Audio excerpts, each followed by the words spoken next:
My name is Heather Bortz. I'm a second-year MBA student at UNC Kenan-Flagler Business School in Chapel Hill, North Carolina.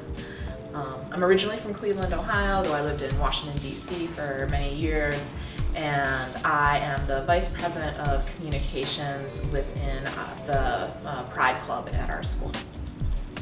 My name is Creger. I'm a third-year JD MBA at UNC, and I'm the president of our Pride Club, originally from North Carolina.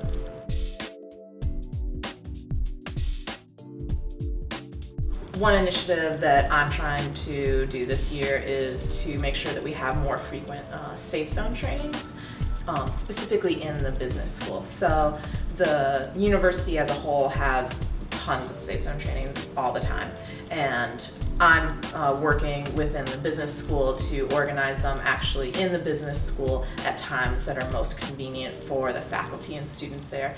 And safe zone trainings, for anyone who might be watching who may not know what they are trainings to teach people how to be effective allies to LGBT people. We do ally pledge drives at certain times of the year to help raise visibility and education, and we also organize a Ask a Queer panel, which will be happening in November, which gives people an opportunity to, in a confidential space, ask questions about, what's it like to be an LGBT student, or questions that they might feel uncomfortable asking, and they actually are able to submit them through an anonymous Google form, and then we see them ahead of time, and so and then we can answer them, and that allows people to ask questions that they might feel uncomfortable asking.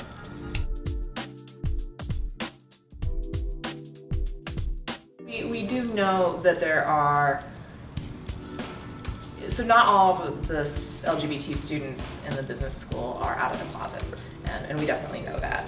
And so I think that I would put that as something that is both a challenge and an opportunity, in that, I think that because of that, sometimes straight students can underestimate how many LGBT people might be around them. I would say it's part of a broader problem where LGBT students feel like their sexual orientation or gender identity or whatever isn't a part of their professional life.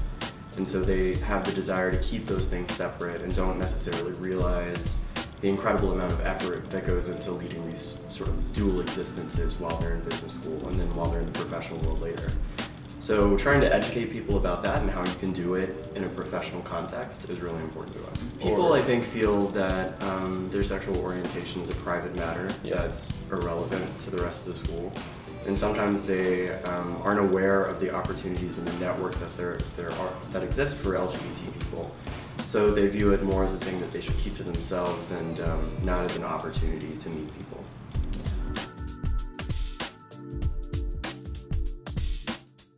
I would first of all want to say that I think that Chapel Hill is a very progressive place, and so sometimes if someone is from out of state and has any hesitation about moving to North Carolina, that Chapel Hill and Scarborough are really very open and accepting communities, and that's something I would want people to know. People should feel totally comfortable, talking about their sexual orientation as they see fit, and they shouldn't worry about that in terms of thinking that it might be held against them. And so we also do have a checkbox for indicating that you are interested in the Pride Club, and so I would encourage people to check that checkbox, and if they do, then someone from the club will reach out to them one-on-one and answer any questions that they might have, and so I think that can be a helpful use of resource as well.